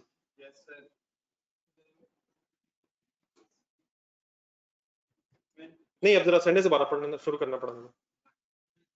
सेंटेंस ये है इस वक्त कि हम इनिशियल रिकॉग्निशन पे एक फाइनेंशियल लायबिलिटी को fair value through profit and loss पर रख सकते हैं अगर नंबर 2 फाइनेंशियल लायबिलिटी की इवैल्यूएशन जो है वो की मैनेजमेंट पर्सनल ने डिसाइड किया हुआ है कि हम फेयर वैल्यू की बेसिस पे ही किया करेंगे, और ये जो हम किया करेंगे ये कहाँ लिखा हुआ है, हमारे पॉलिसी स्टेटमेंट है, डॉक्यूमेंटेड रिस्क मैनेजमेंट स्ट्रेटेजी, की मैनेजमेंट पर्सनल ने अपनी एक पॉलिसी सॉर्ट ऑफ बनाई हुई है, पॉलिसी स्टेटमेंट बनाई हुई है कि हम फाइनेंशियल लायबिलिटीज को स्टॉक एक्सचेंज में फेयर वैल्यूज के उतार चढ़ाव की बेस पे मैयर किया करेंगे, की बेस पे इवेल्युएट किया करेंगे, हम अपनी फाइनेंशियल लायबिलिटीज को स्टॉक एक्सचेंज की फेयर वैल्यूज की मूवमेंट की बेस पे इवेल्युएट करके डिसीजन लिया करेंगे कि क्या इस फाइनेंशियल लायबिलिटी को रखना है या इसे खत्म कर देना।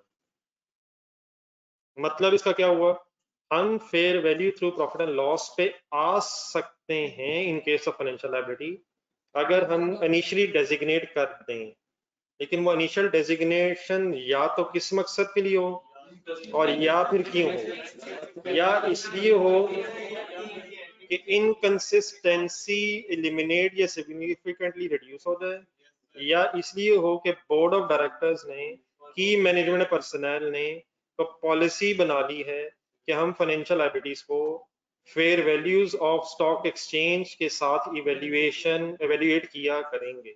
अब जरा आप सेंटेंस रिपीट कर रहे हो, अब जो मैंने बोला वो सेंटेंस रिपीट कर देना, मैं तो बीच आधा आपने बोला कोना मैंने बोला।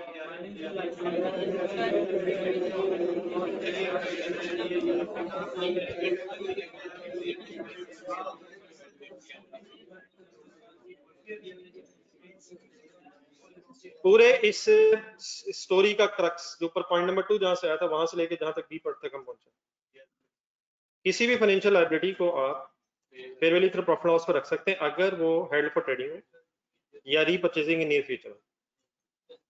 अगर ये हो जाए तो फिर तो वो नीचे वाली बात ही खत्म।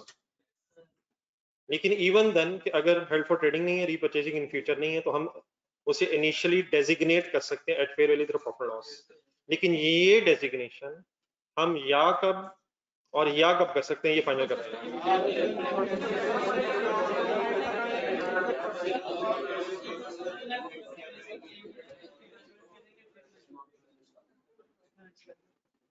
आई होप आपने सही बोला। Any confusion find this. तो ये जो बीच में वाला स्टोरी है इसका ये तो नहीं मैं कहूँगा रट्टा लगाना चाहिए वर्ड बाय वर्ड, लेकिन अपने लफ्जों में थोड़ा सा अगर लिखना पड़ जाए तो ये शायद लिखना आना चाहिए। तो एक मेरी सजेशन है, एक होमवर्क नंबर 1 लिखें आज का कि ये जो पूरा पैराग्राफ है 1 से लेके B तक, इसकी आपने अपनी जरा आसान से इंग्लिश में, अपनी आसान से इंग्लिश में एक पैराग्राफ लिखना है इसी पेज के ऊपर। किधर लिखना है? इसी पेज के ऊपर, जो 170 पेज के स्टार्ट पे थोड़ी सी जगह है, अपने लफ्जों में इस इंग्लिश को जरा आसान से इंग्लिश में कन्वर्ट करना है, और कल मुझे सुनाना फिर आपने। कौन कौन सुना देगा?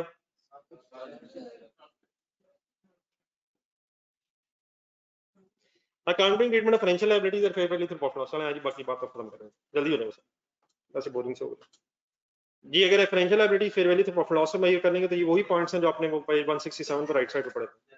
सबसे पहला काम डबल एंट्रीज बोलते थे, cash debit, financial liability credit, transaction cost expense double entry, expense debit cash credit, restate to fair value, इसकी एंट्रीज करते हैं अभी। गेन या लॉस आएगा इसमें, लेकिन बड़ा इंटरेस्टिंग सा हो जाएगा। जो भी गेन लॉस आएगा प्रॉफिट लॉस में जाएगा, एक्सेप्ट एक बोल्ड हुआ हुआ, इसको छोड़ दें, ये भी मैं क्वेश्चन में बताता हूँ क्या लिखा हुआ। 4th सेंटेंस में पढ़ देंगे। गेन लॉस कहाँ जाना है, एक एक्सेप्शन है, वो भी बात करते हैं। इंटरेस्ट एक्सपेंस किस रेट की बेस पे कहाँ जाना है? Nominal rate means coupon rate, coupon rate means actual rate. दोबारा एक दफा अपने हाथ से, इट मींस वो अमोर्टाइजेशन टेबल बनना, उसकी जरूरत नहीं है। Debt, effective rate, actual rate की स्टोरी नहीं है। एक छोटी सी example, Mouse limited issued 10,000 debentures on 1st January 15. Sorry, zero कम होगा या पूरा? 1 लाख debentures, 1 लाख करना, zero come. On 1st January 15 proceeds totaling कितने पे? 1 लाख। डिबेंचर्स कितने पे? 2 लाख की एंट्री बनेगी या 1 लाख की? On 31st December 15 the debenture had a fair value of 3 lakh. Mouse Limited designated these debentures to be held at fair value through profit loss. कर सकते हैं? क्यों? क्यों और क्यों? हाँ नहीं, डेजिग्नेट कब कर सकते हैं? एक तो है वो हेल्ड फॉर ट्रेडिंग, वो तो रखने ही है। Elimination of inconsistency, elimination or significantly reduce the inconsistency, या management has a policy of evaluating the financial liability on fair value basis. Finally, transaction cost incurred by Mouse Limited comes to 1,000. Entries बोले जी, 2 लाख की entry, cash या bank debit, debenture, financial liability credit, 1000 की entry, transaction cost debit, cash credit, fair value ignore हो जाएगी। अगर amortise cost method हो तो ignore हो जाएगी, अगर फेयर वैल्यू मेथड है तो गौर से देखें जरा। कैरिंग अमाउंट बता 200,000, फेयर वैल्यू बता, डिफरेंस गेन आ गया। नो सर, ये गेन बिल्कुल उलट हो गई है। बिल्कुल सही, ये तरीका है सही सोचने का। लायबिलिटी कितने से कितनी हो गई? तो डिबेंचर्स क्रेडिट ये इस तरह से है ना, बस स्टॉक एक्सचेंज में हमने 2 लाख के इशू किए थे, 3 लाख के हो गए। अब हमें अगर खरीदने पड़ जाए तो सेटलमेंट पे लाख ज्यादा देना पड़ेगा। क्या एंट्री करेंगे? डिबेंचर क्रेडिट तो लॉस बनेगा, तो फेयर वैल्यू लॉस। अभी तक हमें यही पता है कि प्रॉफिट लॉस पर बन रहा है, तो यार ये तो फेयर वैल्यू बढ़ रही है। कंसोलिडेशन में कुछ इस तरह की चीजें आ चुकी हैं सर। अगर फॉर एग्जांपल सब्सिडी का कोई प्रोविजन फॉर बैड डेट्स का बैलेंस हो, सब चीजें हो गई हुई हैं, बड़े हो गए हैं, और प्रोविजन बढ़ी हो, प्रोविजन क्रेडिट, बाकी फिर ये लॉस टाइप चीज बनेगी। एसेट्स बढ़ रहे हैं, एसेट डेबिट गेन बनेगा, और अगर लायबिलिटीज बढ़ रही हैं तो आपकी लायबिलिटीज बढ़ रही हैं, कैसा लग रहा है? अच्छा लग रहा है यार, 2 लाख से 3 लाख यार, लेकिन लाइबिलिटीज बढ़ रही, लाइबिलिटीज बढ़ रही। ठीक है सर। तो नेक्स्ट पेज पे लिखी हुई एंट्रीज, मैंने आपको लिखने को नहीं कहा, देखने का फेयर वैल्यू एडजस्टमेंट हुई है फाइनेंशियल लाइबिलिटी की, और लॉस है, फेयर वैल्यू लॉस।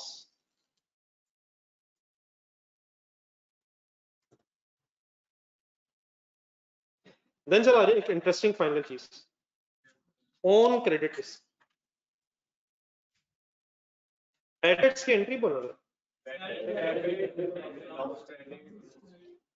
बैड नहीं, रिटर्न ऑफ की।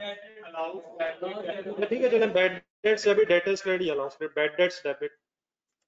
हमने किसी से पैसे लेने हैं और वो इस पोजीशन में नहीं, अल्लाह ना करे, कम जाने दे सकता है, कहाँ हो सकता है, जानबूझ के ना दे, ये कैसे हो सकता है, नहीं दे पा रहा बेचारा। तो बैड डेट्स डेबिट, पहले स्टेज आएगी एस्टिमेट कर रहे हैं आप, फिर एक स्टेज आ सकती है रिटर्न ऑफ डेटर्स क्रेडिट। क्या कभी ऐसे भी हो सकता है कि हम पैसे देने की पोजीशन में नहीं है? हमने किसी के पैसे देने हैं, लिए थे हमने, चले एंट्री बताएं पहले, पैसे लिए थे किससे? गुड्स खरीदी नहीं, चले purchases debit, creditors credit, loan लिया था, कैश डेबिट। अब अगर हमारे हालात ना खुदा ना खास्ता रहे तो फिर भी बैड डेट्स हो जाएंगे।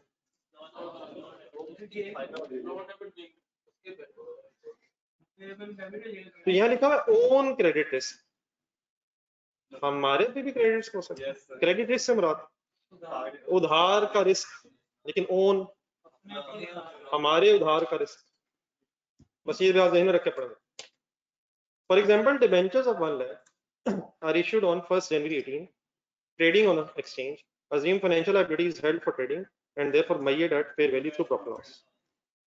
एंट्री बोल देनी पहले। Fair value of debenture suppose होगी ये 10,000, एक्सचेंज में ट्रेड हो रही थी, डिबेंचर्स लाख की बजाय 10,000 पे ट्रेड कर रहे हैं, कैसा लग रहा है? अकाउंटिंग और इंसानियत इन कंफ्लिक्ट है, किसके डूब गए? तो हमें क्या, हमें कैसा लग रहा है?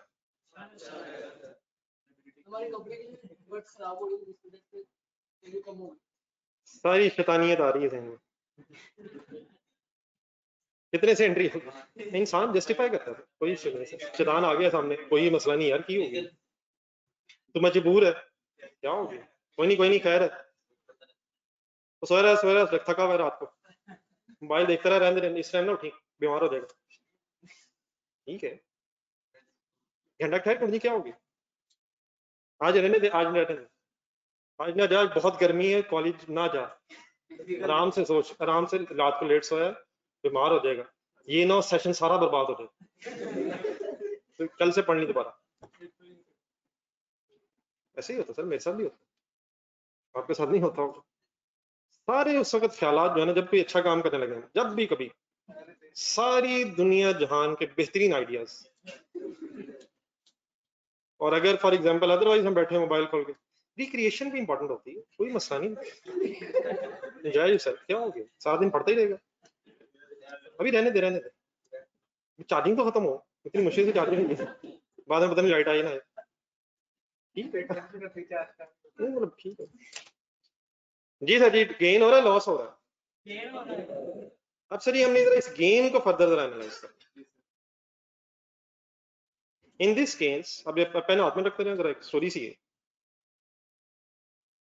ये एंट्री ठीक है यहाँ तक? गेन और loss in a period must be classified into, देखिए ये जो लाख से 10,000 हुई है हमारी फेयर वैल्यू, लाख से 10,000, मैंने तो एंट्री 90 की है,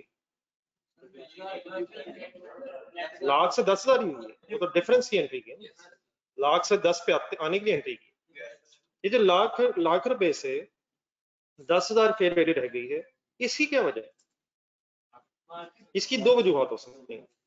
एक तो ये है कि मार्केट कंडीशंस खराब हो रही हैं। देखिए आप फॉर एग्जांपल किसी बिजनेस मुल्क में बिजनेस कर रहे हैं जहाँ के इकोनॉमिक हालात खराब है, तो क्या उसका इम्पैक्ट आपके बिजनेस पे भी होगा?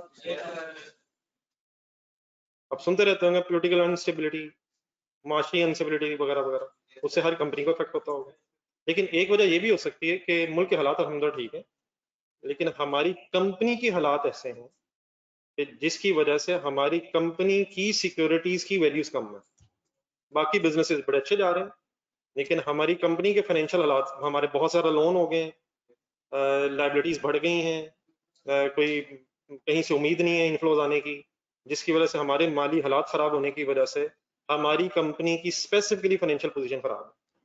ये भी हो सकता है कि ओवरऑल बिजनेस एनवायरनमेंट खराब हो गया हो जो सबको अफेक्ट कर रहा हो, और ये भी हो सकता है कि सिर्फ स्पेसिफिकली हमारा मसला हो। तो आप ये जहन में रखें, जरा नीचे पड़ेगा ये जो गेन हुआ है या लॉस, अभी आता है, लॉस की बात भी करता हूँ, ये दो वजूहत से हो सकता है, फ्रॉम क्रेडिट रिस्क अंडरलाइन, और दूसरे में जाए and other gain loss means changes in market conditions.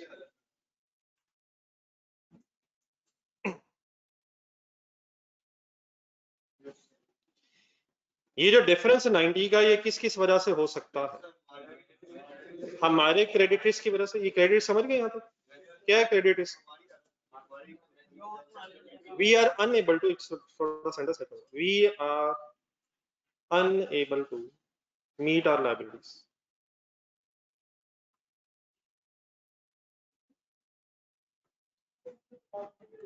जी,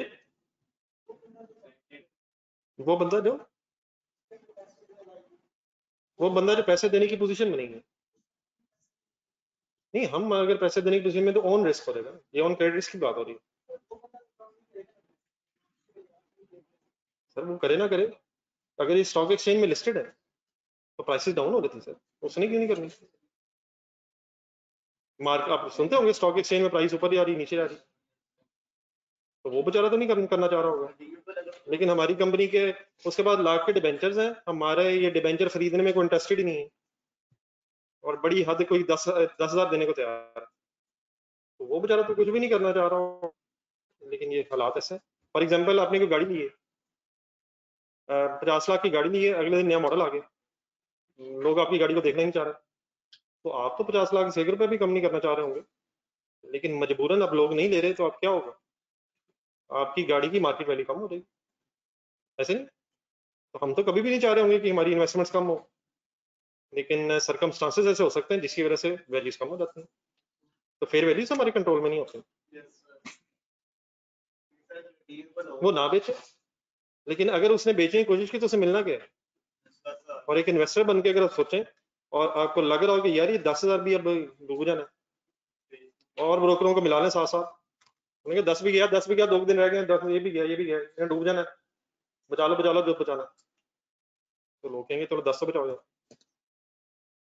एक वो कहता था मैं नहीं बचाना, 0 बचाए, ठीक है ना? ये तो ये हो रहा है, उस गरीब के बस में नहीं है। नहीं, लेकिन वो तो फिर मेच्योरिटी पे है ना, लेकिन उस केस में भी रिडीमेबल एट फुल है, हम पोजीशन में नहीं है, फिर वो बिकवा दो हमारी कंपनी, फिक्स एसेट सिक्योर्ड होंगे, बिकवा दो आके, कोर्ट चले जाओ, कुछ मिला मिलाया तो ले लेना, फिर फर्स्ट चार्ज है, सेकंड चार्ज है, सुना है अभी लोन्स का होता है, सिक्योरिटी जो दी होती है, ये बी लॉ में पढ़ा होगा यार, हमने तो उसी जमाने में पढ़ा, और सर मैंने भी उसी जमाने में पढ़ा था, हर चीज ना मुकर जाया करें, होता है जैसे फॉर एग्जांपल एक प्लांट एंड मशीनरी है, तो आपने उस पर लोन ले लिए, लेकिन उसकी वैल्यू ज्यादा है, एक और लोन उस पर ले लिए, फिर होता है फर्स्ट चार्ज, मतलब पहले पैसे किसको मिलेंगे, सेकंड चार्ज वगैरह, तो नहीं सुना, मैंने सुना दी। तो मीन्स अगर हम पैसे नहीं देने की पोजीशन में होंगे तो आए तो हमारा बिजनेस बिकवा दो, और क्या कर सकते हैं, और अगर उसको मिल गए तो ठीक है, फिर एसेट्स बिकेंगे, गवर्नमेंट ड्यू सेटल होंगे, फिर सिक्योर्ड क्रेडिटर्स को मिलेंगे, फिर अनसिक्योर्ड को मिलेंगे, फिर हमारे खैर हम तो पहले लेके भाग गए होंगे, तो वो तो इसी तरह ही है फिर। अगर कोई अपने पैसे नहीं दे सकता तो कोर्ट चला जाएगा, इंसॉल्वेंट डिक्लेयर हो जाएगा, मैक्सिमम क्या होगा उसके जो बिजनेस के एसेट्स हैं, लिमिटेड लायबिलिटीज कंपनीज है, लिमिटेड लायबिलिटी का मतलब क्या होता है, जो एसेट बेच के मिलेगा बट ठीक है, बाकी पर्सनल एसेट्स नहीं बिकवा सकते। तो जिसने भी इन्वेस्टमेंट करनी उसने उसे सोचना चाहिए था, खास तौर पे हमारी कंपनी में इन्वेस्ट करते तो खास तौर पे सोचना चाहिए था। हाँ जी, नहीं मतलब खास तौर पे सोचना चाहिए था, यहाँ से बड़े रिटर्न मिलने, बाद में, लेकिन फिर मेरे जैसे टकर गए। तो ये जो 90,000 का डिफरेंस है ये किस किस वजह से हो सकता है? अब इसमें सर सिर्फ करना ही है, जरा नेक्स्ट पैराग्राफ में। Changes in an entity's credit risk affect the fair value of that financial liability. This means that when an entity's credit worthiness deteriorates, खराब हो जाए, किसकी क्या खराब हो जाए? एंटिटी की क्रेडिट वर्दीनेस खराब हो जाए, पैसे देने की पोजीशन में नहीं आता, the fair value of the issued liability will decrease and vice versa। करनी जल्दी से बताना आपने। अगर हम पैसे देने की माली पोजीशन में हैं तो हमारी क्रेडिट वर्दीनेस स्ट्रांग होने की वजह से तो फाइनेंशियल लायबिलिटीज की वैल्यू बढ़ेगी या कम होगी? तो उसकी बहस इस वक्त नहीं हो रही। हम इस वक्त किस सिचुएशन में, और financial liabilities measured eight fair value, अगर आपने फेयर वैल्यू पे अब ये फाइनेंशियल लायबिलिटीज रखी हुई थी और बैलेंस शीट डेट पे ये वैल्यूज कम हो गई हैं, तो दिस विल कॉज गेन और लॉस। इस वक्त हम किसकी बात करें? गेन। लेकिन अगर फॉर एग्जांपल अगले साल ये वैल्यू दोबारा थोड़ी सी बढ़ गई तो ये लॉस वाली सिचुएशन भी आ सकती है। इस साल हमारे माली हालत बहुत खराब है, लेकिन अल्हम्दुलिल्लाह आप जैसा कोई नौजवान इस कंपनी में आया, उसने इस कंपनी के हालात ही बदल दिए दिन रात एक मेहनत करके, तो क्रेडिट वर्दीनेस इंप्रूव भी हो सकती है। इन दैट केस क्या एंट्री होगी? फर्स्ट में 10 से 40 पे चलेगी फाइनेंशियल लायबिलिटी क्रेडिट, और फिर लॉस वाली सिचुएशन भी आ सकती है क्रेडिट वर्दीनेस इंप्रूव होने से। डिक्रीज होने से क्या होगा और इंप्रूव होने से क्या होगा? डिक्रीज होने से हमें गेन होगा, फेयर वैल्यू डिक्रीज होने से, क्रेडिट वर्दीनेस खराब होने से। और अगर क्रेडिट वर्दीनेस दोबारा इंप्रूव हो जाए तो फिर हमारी कभी ख्वाहिश होगी कि हमारी क्रेडिट वर्दीनेस से इंप्रूव हो जाए? होगा सर, हमने बिजनेस लॉन्ग टर्म में करना है सर, ऐसे थोड़ी खुदा ना खासा हम फिर कंपनी बंद करके थोड़ी भागना, फिर नई कंपनी लगा लेंगे। क्या हम सबकी ख्वाहिश होगी कि हमारे मुल्क की क्रेडिट वर्दीनेस इंप्रूव हो जाए? वो नुकसान हो जाएगा, कोई मसला नहीं, अदरवाइज भी तो हो रहा है, अदरवाइज भी तो हो रहा है। इस गेन से भी improve हो सकती है। नहीं गेन नहीं, गेन नहीं, क्रेडिट वर्दीनेस खराब होगी तो गेन हो रहा है हमें, क्रेडिट वर्दीनेस इंप्रूव होगी तो फाइनेंशियल लायबिलिटी क्रेडिट होगी ना, फिर वो रिवर्स हो जाएगा ना सॉर्ट ऑफ। हमारी वर्दीनेस खराब हुई, हमारी लायबिलिटी कम हो जाएगी, 10,000 तक पहुंच लायबिलिटी हाँ जी कम होके, 10,000 तक, लायबिलिटी कम होके गेन बनेगा। जो हमारी इनकैपेबिलिटी थी क्रेडिट सेटलमेंट करने, वो भी तो कम हो जाएगी, कम हो जाएगी इनकैपेबिलिटी। ठीक है, लेकिन अल्हम्दुलिल्लाह हमने हिम्मत जारी रखी और उससे हमारा बिजनेस इंप्रूव हो गया। हमने कोई शेयर होल्डर से और कैश ले लिया, अल्हम्दुलिल्लाह कहीं से लोन मिल गया, उससे हमने दोबारा नए जज्बे से डिसाइड किया कि आइंदा से पूरी मेहनत से काम किया करेंगे, और अल्हम्दुलिल्लाह रब ने करम किया, हम इस पोजीशन में अल्हम्दुलिल्लाह आगे अपने पैरों पे खड़े होना शुरू हो गए। लोगों ने कहा खा गए यार, तो मार्केट में परसेप्शन चेंज हो गई, मार्केट वैल्यूज इंप्रूव हो गई और हमारी लायबिलिटी बढ़ गई। ठीक है sir. The problem is that a company with, अब ये लाइन जरा फाइनल कर लेंगे। A problem is that a company which is in severe financial trouble can record a large profit based on its ability to buy back its own financial liability at a reduced fair value. मसला ये है कि अगर हम severe financial trouble में हैं तो हम अपनी इस लायबिलिटी को वापस खरीद के कहाँ से? स्टॉक एक्सचेंज से वापस खरीद करके एक बहुत बड़ा पोर्शन ऑफ प्रॉफिट कमा लेंगे। ये जरा ढूंढे दोबारा ऊपर जाए, ये डिबेंचर डेबिट और गेन क्रेडिट हो रहा है। हमारी क्रेडिट वर्दीनेस खराब हुई है या इंप्रूव हुई? तो क्रेडिट वर्दीनेस के खराब होने से अगर हम स्टॉक एक्सचेंज पहुंच जाए तो हमें अपनी ये फाइनेंशियल लायबिलिटी कितने की वापस हो जाएगी? क्या एंट्री कर देंगे? लायबिलिटी अगर फॉर एग्जांपल ये 90 की एंट्री, एक सेकंड से निकाल दें, कंपाउंड एंट्री सोच लें, डिबेंचर्स लाख पे इशू किए थे, कैश जाएगा 10,000, तो 90,000 का प्रॉफिट जो है बहुत बड़ा प्रॉफिट हमारे अगर प्रॉफिट एंड लॉस में आ जाएगा तो उससे बहुत अच्छी पिक्चर नजर आएगी कि इतना प्रॉफिट। तो देयरफॉर रिक्वायर्ड सिर्फ ये है कि ये जो ओन रिस्क की वजह से प्रॉफिट होगा इसे आपने प्रॉफिट एंड लॉस में प्रेजेंट नहीं करना, आपने इस ओन रिस्क को बस अदर कॉम्प्रिहेंसिव इनकम में प्रेजेंट करना, बस ये स्टोरी का क्रक्स है। ओन रिस्क की वजह से, दोबारा 1 मिनट एंट्री बोला, ऑन रिस्क से क्रेडिट वर्दिनेस खराब हो रही है, डिबेंचर डेबिट गेन क्रेडिट होना है। अगर तो मार्केट फोर्सेस की वजह से चेंज आ रही है तो वो गेन लॉस तो कहाँ ही जाना, प्रॉफिट एंड लॉस में। लेकिन अगर ओन्ड रिस्क की वजह से ये चेंजेस आ रही हैं तो वो जो डिफरेंसेस हैं वो प्रॉफिट एंड लॉस की बजाय अदर कॉम्प्रिहेंसिव इनकम में प्रेजेंट हो। The crux of the story is this. पिछला पैराग्राफ भी देखें दोबारा, द प्रॉब्लम इज दैट वाला पढ़ें जरा दोबारा। प्रॉब्लम इज दैट कंपनी जब बहुत ज्यादा माली हालात जिसके खराब हो कैन रिकॉर्ड बहुत बड़ा एक प्रॉफिट रिकॉर्ड कर सकती है because of its ability to buy back. ये समझ रहा था बाय बैक कहां से जाके, at a reduce fair value.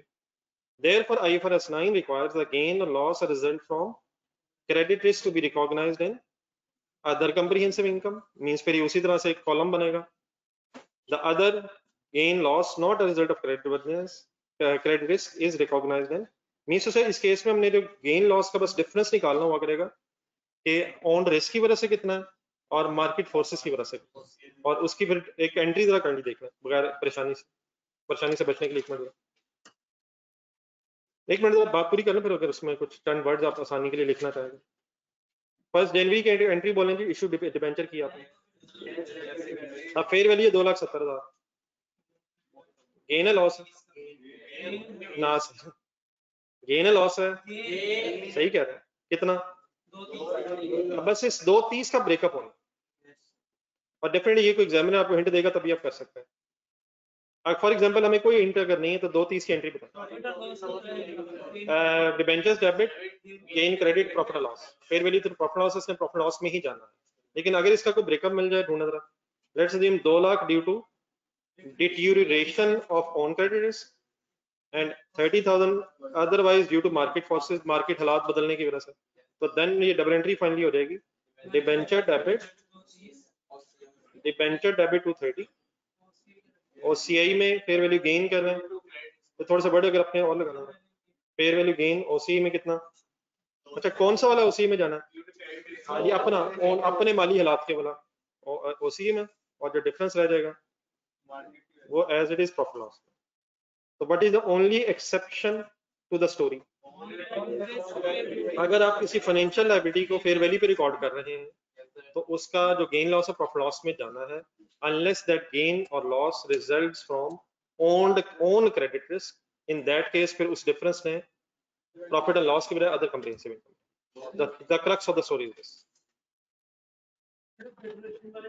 सिर्फ डिटेरियोरेशन वाला 2 लाख, ये जो 2 लाख है ओन क्रेडिट रिस्क वाला 2 लाख, इसने प्रॉफिट लॉस में, सॉरी इसने अदर कॉम्प्रिहेंसिव, अपनी ओन क्रेडिट रिस्क का अदर कॉम्प्रिहेंसिव इनकम में, और अदरवाइज जो है वो प्रॉफिट एंड लॉस में। और अगर हमें इंफॉर्मेशन नहीं है, शायद वी अज्यूम कि ये प्रॉफिट लॉस में सारा जाना, unless we have information of own credit risk gain loss.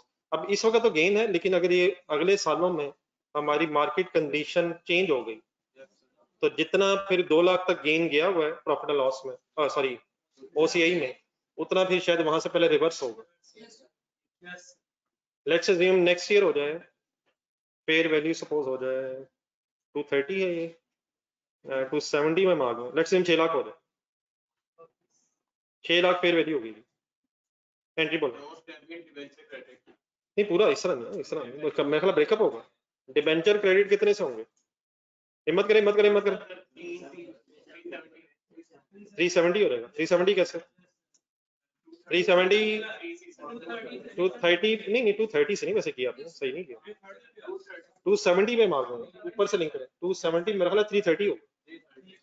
Sir जी हम 230 की एंट्री करके 5 लाख से 2,70,000 पे आ जाएंगे, 270 तक हम आ जाएंगे, तो 270 से 6 लाख पे जाएंगे तो 330, अब 330 से फाइनेंशियल लायबिलिटी क्रेडिट हुई, मेरा ख्याल इसका ब्रेकअप बनना चाहिए। अब पहले OCI डेबिट होगी, अब लॉस है ये, जी लॉस है सर, तो OCI में शायद पहले रिवर्स होगा 2 लाख, ठीक है, बाकी फिर आप वही है स्टोरी 130 प्रॉफिट लॉस में। इफ एक लिखना जरा, इफ डेट सपोज डेट क्या बनेगी 31 दिसंबर तो बहुत 16 हो रहा है,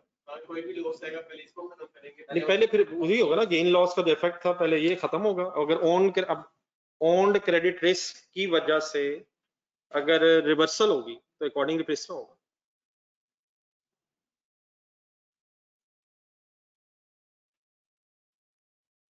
ये ठीक है बेटा ऑनलाइन स्टूडेंट्स?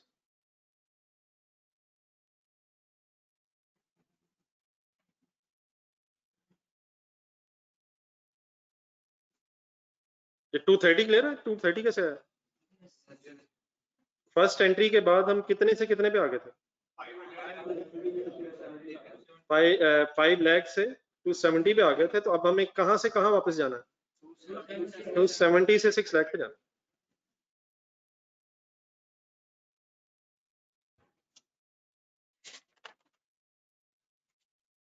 ये हम हर साल की फेयर वैल्यू जी सर, फिर अगर fair value through profit loss है तो हर बैलेंस शीट डेट पे फिर आपने ये काम करना। नहीं फिर तो अगर आप उसमें इंटरेस्टेड ही नहीं है, वो जो मर्जी होता रहे। अगर आपने मोटाइज कॉस्ट मेथड रख ली है तो you will ignore the fair value changes. ये वाला तो काम आप तभी कर रहे होंगे ना अगर आपने अपने फाइनेंशियल लायबिलिटी को fair value through profit loss पर रखा हुआ। अगर आपने मोटाइज कॉस्ट मेथड पर रखा तो what the page 167 says, fair value changes आप सिंपली इग्नोर करेंगे।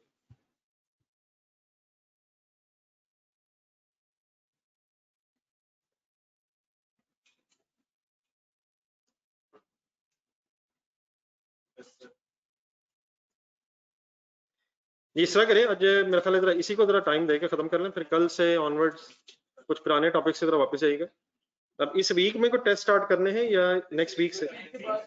इस वीक में बिल्कुल रिलैक्स है ऑनेस्टली स्पीकिंग, सवाए टेंशन के और I mean self created tension के। चलें ठीक, चलें ठीक। 173 सर सारों ने आना सर। आपने आज करना ये पेज नंबर 173 बेटा देख लेंगे, उसकी कोई टेंशन नहीं है। पेज 173 से लेके ये रस्ते में 5-6 सवाल हैं और ये इस तरह के चलें। पेज नंबर 173 174 ये इसमें शायद क्वेश्चन नंबर 2 रहता है, तो एक तो ये रिवाइज कर लें, 2 बाकी अगर एक फेवर करेंगे पूरा चैप्टर जो हमने पढ़ा इसकी एक रीडिंग वगैरह हो जाए, इसके पूरे पहले बल्कि ये हो जाए, इस पूरे चैप्टर की एक रीडिंग हो जाए और देन फिर ये जो पेज नंबर पेज 173 एंड 174 ठीक है।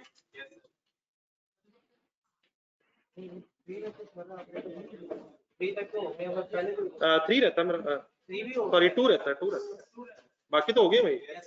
नहीं मतलब इसको जरा फाइनली की दफा इकट्ठा कर लेना जरा, मोटाइज कॉस्ट मेथड में क्या हो रहा है, fair value through profit loss में क्या हो रहा है। अल्लाह हाफिज़। ठीक है बेटा ऑनलाइन स्टूडेंट।